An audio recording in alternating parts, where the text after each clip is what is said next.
شیخ اور آپ دیکھ رہے ہیں اسامہ شیخ یوٹیوب چینل۔ دوستوں، رمضان طیبہ آتے ہی فلاحی کاموں میں مزید تیزی آ جاتی ہے، اور اس وقت میں موجود ہوں پاکستان کے سب سے بڑے فلاحی ادارے کے ضلع دفتر کے اندر الخدمت فاؤنڈیشن میں، جہاں پر ابھی تقسیم تحائف رمضان طیبہ کا تقریب جاری ہے۔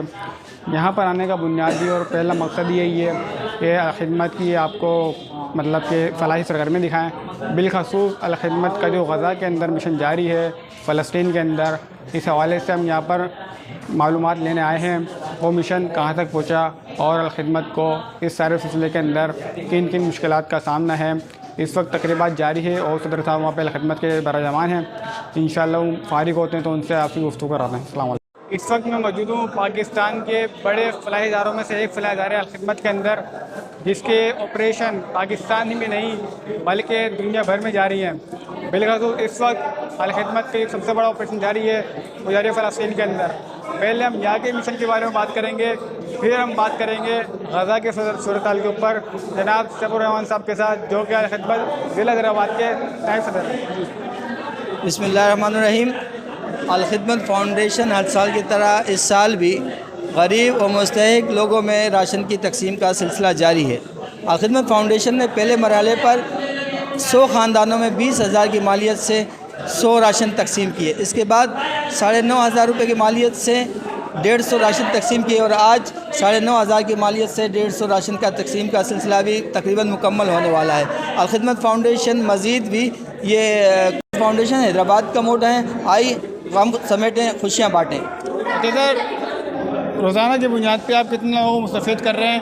کتنے ٹوکنس آپ کے پاس آ رہے ہیں؟ ڈیمانڈ زیادہ ہے یا سپلائی کم ہے؟ اس حوالے سے بتائیں۔ الحمدللہ ہمارے پاس جو ڈیمانڈ آتی ہے لوگوں کی طرف سے، ہم ان کے مطابق راشن تیار کرتے ہیں اور پھر ایک وقت میں تقسیم کر دیتے ہیں۔ جیسے میں نے آپ کو بتایا کہ ہم نے 3 فیز میں ہم کر چکے ہیں، مزید فیز جاری ہے، تو ڈیمانڈ بھی آ رہی ہے اور اہل خیر حضرات تعاون بھی فرما رہے ہیں۔ یہ سر، الخدمت کا جو اس وقت سب سے بڑا آپریشن جاری ہے غزہ کے اندر جاری ہے، اور الخدمت حیدرآباد نے اس حوالے سے فنڈ ریز بھی کیا تھا، تو اس حوالے سے بتائیں کہ الخدمت نے کس رمضان کے اندر غزہ کے لیے کتنا فنڈ اکٹھا کیا ہے، اور غزہ کے اندر اس وقت کیا صورتحال ہے الخدمت کی طرف سے؟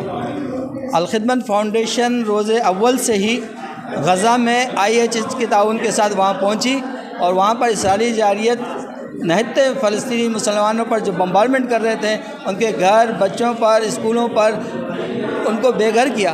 الخدمت فاؤنڈیشن نے وہاں پہنچ کر امدادی سرگرمیاں شروع کر دی تھی۔ پہلا ہمارا 10 کروڑ کی لاگت سے ہم نے پہلا اپنا ٹرن وہاں بھیجا، جس میں ادویات تھی، غذائی اجناس تھی، پکے ہوئے کھانے تھے، یہ تمام چیزیں جو لوگوں کی ضرورت کی چیزیں تھیں وہ ہم نے پہنچائی۔ اس کے بعد یہ سلسلہ مزید تیز ہوا، اور آج تقریباً 130 دن مکمل ہو چکے ہیں اسرائیلی جارحیت کو نہتے فلسطینیوں پر۔ الخدمت فاؤنڈیشن آج بھی غزہ بارڈر پر موجود ہے اور IHH کے تعاون کے ساتھ وہاں لوگوں کی خدمت کر رہی ہے۔ آپ نے بات کی ڈونر کانفرنس کی، حیدرآباد میں جو ڈونر کانفرنس منعقد ہوئی تھی، اس میں 1 کروڑ روپے ایک ہی دن میں ہم نے جمع کیے تھے، وہ ہم نے ان کو روانہ کر دیے۔ اس کے بعد تقریباً 50 لاکھ سے زیادہ ہمارے پاس فنڈ آیا ہے، جو کہ ہم پاکستان کے اکاؤنٹ میں بھیج دیا ہے، اور انشاءاللہ وہ دن دور نہیں جب اہل غزہ کی مکمل ان کو ریہیبلیٹیشن کے معاملے کو مکمل کریں گے۔ وہاں پر جو بچے زخمی ہیں ان کی علاج کے حوالے سے جن لوگوں کی ہڈیاں ٹوٹی ہیں، آرتھوپیڈکس، ہمارے تمام لوگ وہاں پیما کے وہاں موجود ہیں، جو کہ انشاءاللہ ان لوگوں کو بہتر طبی سہولیات بھی دے رہی ہیں اور ان کی غذائی اجناس کا بھی خیال کر رہی ہیں۔ گورنمنٹ آف پاکستان اس سلسلے کے اندر آپ سے تعاون کر رہی ہے، اور کس حد تک تعاون کر رہی ہے، اور مصر گورنمنٹ آپ سے کس حد تک تعاون کر رہی ہے؟ دیکھیے جی، OIC کا کام ہے۔ آپ یعنی غزہ کے اندر جا رہے ہیں، وہ روٹ کون سا ہے؟ کیونکہ گورنمنٹ آف پاکستان آپ کو سپورٹ نہیں کر رہی بقول آپ کے، تو کس طریقے سے آپ غزہ کے اندر کام کر رہے ہیں؟ دیکھیں جی، گورنمنٹ کی سپورٹ کے بغیر تو ناممکن ہوتا ہے کہ کوئی کام کرنا۔ گورنمنٹ ہمیں کارگو کے حوالے سے سپورٹ کر رہی ہے، اور وہاں پر جو آپریشن جاری ہے اس میں ہمارے والنٹیئرز بھی اور ہمارے پیرامیڈیکل سٹاف بھی اور ہمارے ڈاکٹرز بھی وہاں موجود ہیں، وہ تو اس طریقے سے تعاون کریے۔ لیکن جو انٹرنیشنلی پریشر بلڈ کرنا چاہیے کہ اسرائیل جو جارحیت کر رہی ہے، جو کہ ناجائز ریاست ہے، اس کے اوپر کوئی بات کرنے کو وہ تیار نہیں۔ نہ پاکستان کی قومی اسمبلی میں کوئی قرارداد آئی ہے اس کے لیے، نہ کوئی اس میں صوبائی اسمبلی میں کوئی قرارداد آئی۔ نہتے مسلمان ہیں، نہتے جن کے پاس کچھ بھی نہیں ہے، پتھر کے ساتھ وہ مقابلہ کر رہے ہیں، پتھر سے ٹینکوں کا مقابلہ کر رہے ہیں۔ رمضان المبارک کے اندر جو ہے غزہ کے حوالے سے آپ کی کیا صورتحال ہے؟ کتنا فنڈ ریز کرنا ہے، یا کتنا ہوگا، کتنا ہدف ہے آپ کے مطابق، کتنی ضرورت پڑے گی؟ لیکن جی، غزہ کو پورا تباہ کر دیا. اس کی جتنی بلڈنگز تھیں, جو رہائشی علاقے تھے, وہ سب تباہ صفا ہستی سے ایسے لگتے جیسے وہ وہاں موجود ہی نہیں تھے.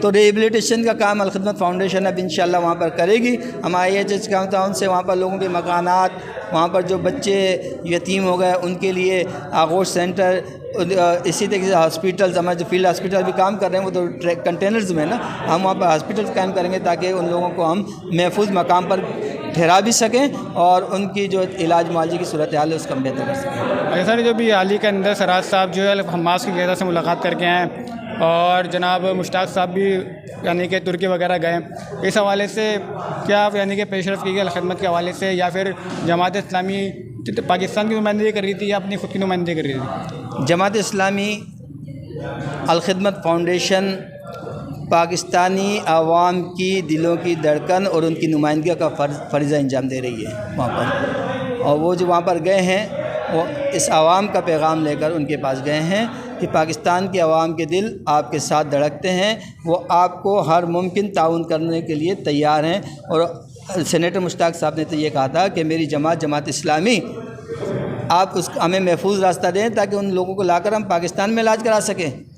سارے اخراجات جماعت اسلامی برداشت کرے گی, سارے جتنے بھی معاملات ہیں علاج سے لے کر وہاں سے لانے تک تمام اخراجات الخدمت فاؤنڈیشن جماعت اسلامی برداشت کرے گی. تو لازم ہے جماعت اسلامی کا پیغام ہوا ہے. جماعت اسلامی کے نے یہ یعنی کہ مشتاق صاحب نے آپ کی بات بتائی, کیا مشتاق صاحب کیا جماعت اسلامی کا یہ ہوم ورک ہے؟ اگر گورنمنٹ آف پاکستان پرمیشن دیتی ہے کیا جماعت اسلامی اتنا افورڈ کر پائے گی اس پریشر کو؟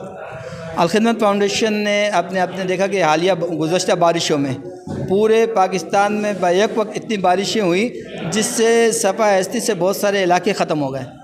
الخدمت فاؤنڈیشن اپنے والنٹیئرز کے ساتھ وہ وسیع تجربہ رکھتی ہے جو اس کو بہتر انداز میں مینیج کر سکتی ہے. اور اگر فلسطین سے غزہ کے مجاہدین کو پاکستان لانے کی بات کی گئی تو الخدمت فاؤنڈیشن بہتر پوزیشن میں ہے. ہمارے فیلڈ ہاسپٹلز ہیں, ہمارے ایمبولینس سروسز ہیں, ہم بہتر مینیج کر سکتے ہیں. جی بہت بہت شکریہ. جناب سیف الرحمان صاحب ہمارے ساتھ موجود تھے, نائب امیر جماعت اسلامی خدمت فاؤنڈیشن شعبہ فلاحی جماعت اسلامی کا جو ہے, انہوں نے ہم سے بات کی غزہ کے حوالے سے ماشاء اللہ کافی اچھا اپڈیٹ کیا اور امید ہے کہ جماعت اسلامی اپنے خیر کے کام میں کامیاب ہو. السلام علیکم ورحمۃ اللہ.